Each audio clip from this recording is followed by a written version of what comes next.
Family parties were supposed to be loud, full of laughter, music, food, carefree conversations. For most people, they meant comfort. For me, they meant danger.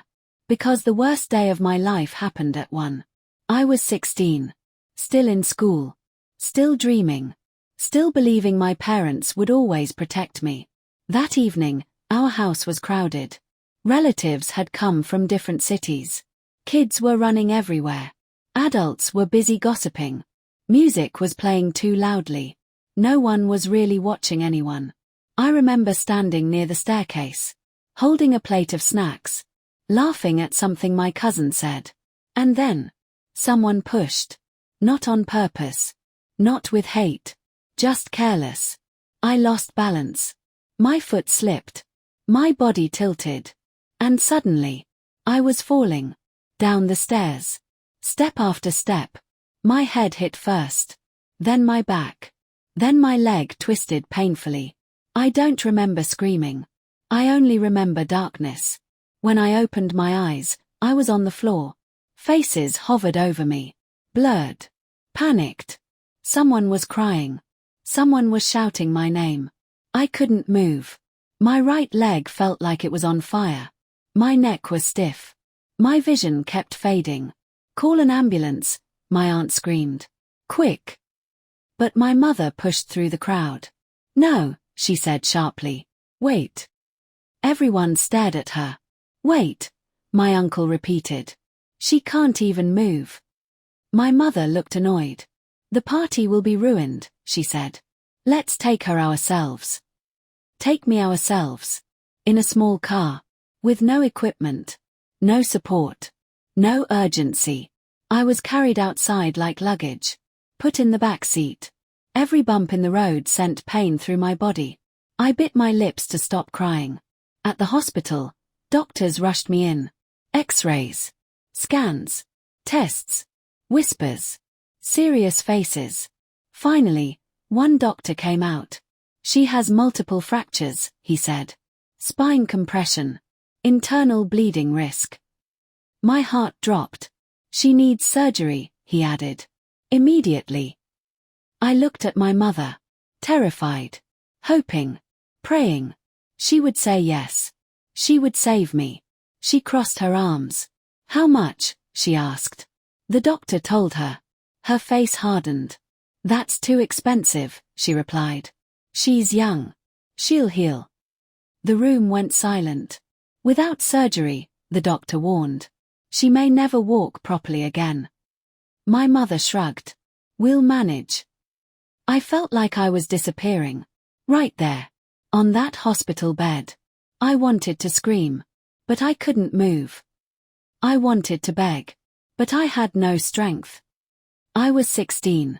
And my life was being decided. Like a bill. Like a burden. Like a mistake. That night, they took me home. No surgery. No treatment plan. Just painkillers. And silence. I lay in bed for weeks. Unable to walk. Unable to study. Unable to sleep. Listening to laughter from outside. While my future collapsed inside me. But what I didn't know then was that someone else was watching. Someone who would change everything. Someone who would become my new guardian. The days after the accident were a blur of pain and silence. My room became my prison. Curtains closed. Phone switched off. School books untouched. Friends slowly stopped calling. Life moved on. Without me. Every morning, my aunt would help me sit up.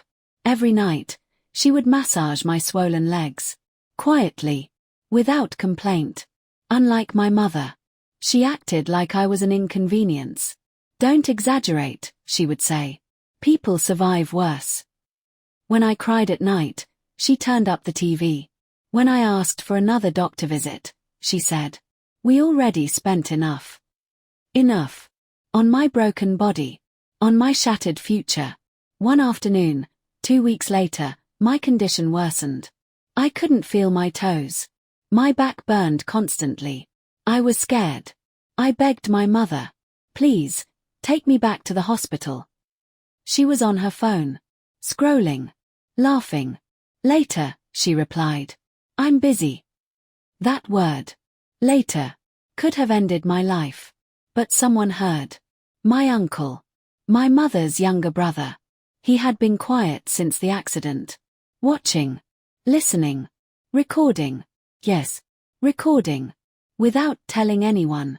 He had recorded the hospital conversation. Her refusing surgery. Her talking about money. Her ignoring the doctor's warning. He had also recorded her at home. Mocking my pain. Calling me dramatic. Saying, she's just trying to get attention. That night, he came to my room. Sat beside my bed. And said softly, "You're not safe here." I looked at him, confused. He showed me his phone. The recordings. Every word. Every cruel sentence. Every careless decision. My hands trembled. Why did you record this?" I asked. "In case you ever needed proof," he replied. "And now, you do." The next morning, he took me out. Without telling my mother. Straight to a private hospital. Paid everything himself. Doctors were shocked. "Why did you wait so long?" one asked. Emergency surgery was scheduled. Immediately. When my mother found out, she exploded. She rushed to the hospital screaming, "You kidnapped my child. You want to steal her from me." Security stopped her. My uncle calmly played the recordings. For the hospital administrator. For a social worker. For a lawyer. Silence followed. Within hours, Child Protection Services arrived. Questions. Forms. Interviews. Investigations. I was scared. But also relieved. For the first time, someone was protecting me. After surgery, I spent weeks in recovery. Learning to sit. To stand. To walk again. My uncle visited every day. Brought books. Homework. Encouragement. Hope. One afternoon, a woman from social services came. She smiled gently. "We're arranging guardianship," she said. "Your uncle will be your legal guardian." I cried. Not from pain. From safety. My mother was restricted from seeing me. Pending investigation. Her calls went unanswered. Her anger turned into silence. And I realized. The person who gave birth to me was not the one who saved me. My real family was the one who chose me. And soon, I would face her again. Not as a helpless child, but as someone protected, prepared, and no longer alone. 6 months later, I walked into a courtroom. Not on a wheelchair. Not on a stretcher. But on my own feet. Slow. Careful. Strong. My uncle walked beside me. Not just as family. As my legal guardian. As my protector. As the person who saved my life. My mother sat across the room. Smaller than I remembered. No makeup. No confidence. No excuses left. The judge played the recordings. Her voice filled the room. Cold. Careless. Cruel. "That's too expensive. She'll heal. She's just acting." Every word stabbed deeper than my injury ever had. My mother covered her face. But it was too late.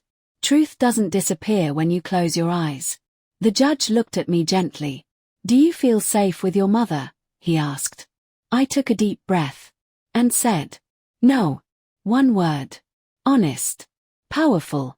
Final. That day, full guardianship was given to my uncle. My mother lost her rights. Not because of hatred. Because of neglect. After court, my uncle hugged me tightly. "You're free now," he whispered. And he was right. I went back to school. Finished my studies. Started therapy. Learned to trust again. Learned to dream again. Learned to live again. Years later, my mother tried to contact me. Long messages. Apologies. Regret. Excuses. I replied once. "I survived without you. I grew without you. I healed without you. I wish you peace. But I choose distance." Today, I walk confidently. Not just on my legs. On my self-worth. On my courage. On my truth. That accident at 16 didn't destroy me. It revealed who really loved me.